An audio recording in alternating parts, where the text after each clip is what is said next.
So here is the website. I have this going on right now. The landing page is the About page. We have the Artists page where you can search for an artist by their name. You can also search by genre. If I hit nothing, then it just shows everything. I could change that if I'd like to show nothing, or maybe just new artists that we've added to the database. You can also search location, like Canada. I just have USA for right now, but like main. I also added in hidden metadata. I mean, location is one of them, but I also added species just for fun.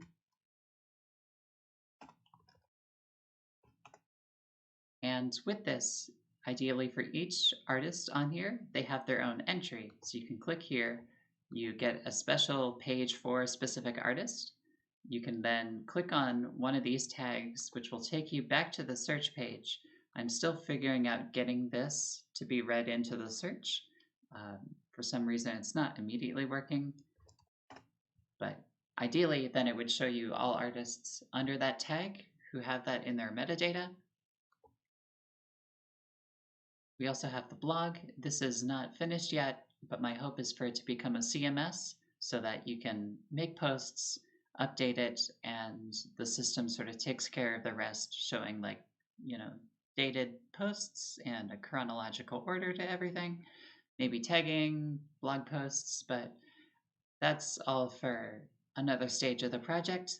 I'm mostly working on the tags and just working on this like a database and sort of reference. We also have a contact page. It's not done yet, but we have the Twitter set up. And that's about it. So out of all of this, probably the most important thing to know is that for the way the search system works right now, I'll put it over here. All of this changing stuff is happening because of this single div object with the app ID. And that is being looked up later up in the script, but here I have an actual JSON object as the entries for the search. We have artist, species, residing, genre, link to their Bandcamp, if you'd like to click that, and the path that goes to the local page.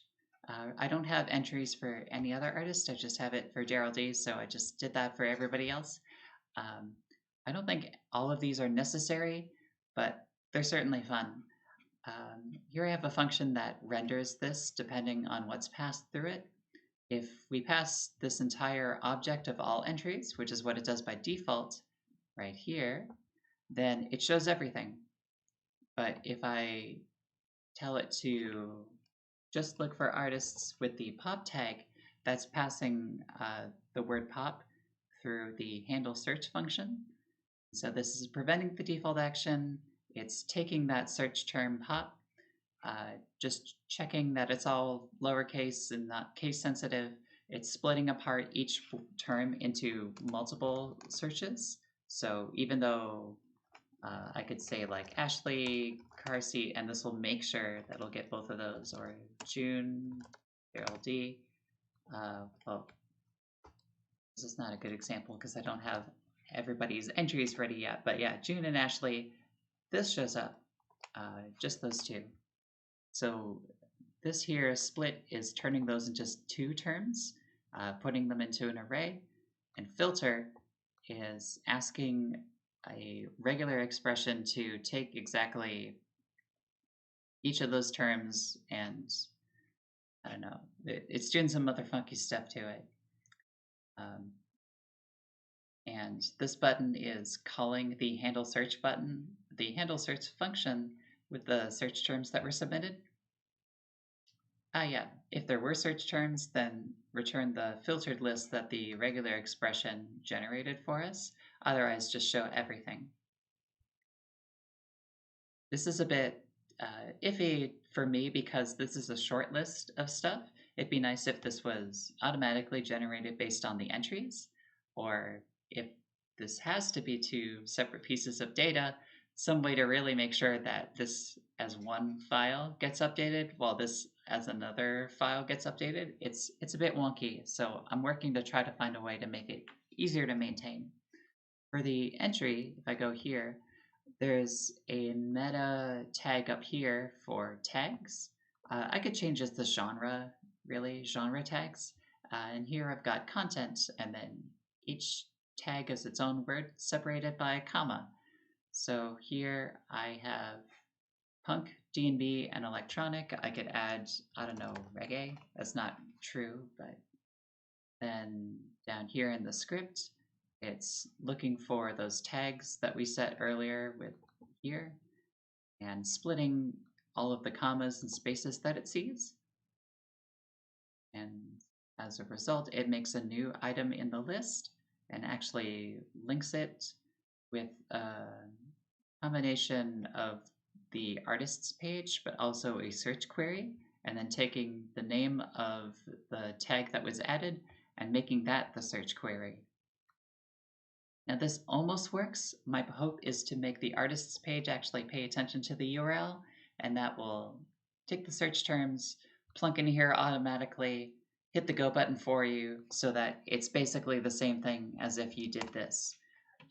But I could also make a specific page just for genres to show related genres or maybe other recommendations, because it sounds like that's of interest as well. This is just sort of a minimum viable product sort of approach. You know, not perfect, but it's still something because it's showing you that the database exists and that there's different artists under that tag. And that's besides the fact that we could have specific related artists submitted by the artists themselves, or even just people that we think are incredibly related to this person's work. Say it's an alias for the same artist, person, or band or something. We could put that in a new section, which will probably be another, maybe the next step that I undertake. So yeah, that's the most complicated stuff, but say you wanted to make a new entry, let's say ashley9lives.html. Just gonna copy this. All right, here we go. Here's empty Ashley. Gonna copy this link, this entire entry into here. Change the tags to like hyperpop, indie rock, space pop, and then change the name up here. Change the page title just in case somebody like bookmarks it. And that should be all of it actually. Oh, and this is the step that I'd like to make easier, is to go back to the artist's page and change their entry to feature their new HTML page. So now if I go back here and reload it, if I click on Ashley9lives, it goes to their name and it shows all their tags. And technically, you should be able to search for everybody else who's got indie rock going on. But we're working on it. We're getting there. So that's a little overview of the website, what I do to edit and work on it. I'll still be focusing on ways to make this, I don't know, stronger and more separated into specific files so that you just have to touch the contents of like one small file and it affects the rest of the system in a way that makes a lot more sense. But yeah, that's what I've been up to, and I'll give more updates as I go along. Yeah. Feel free to ask me questions, or if you're interested in learning more specifically how to do HTML stuff. JavaScript stuff is really new to me. I'm handling it, but I don't know if I'm even doing the best practices for it. HTML for sure. Like, this is kind of important, but I would be happy to run through all of it with you guys. Yeah.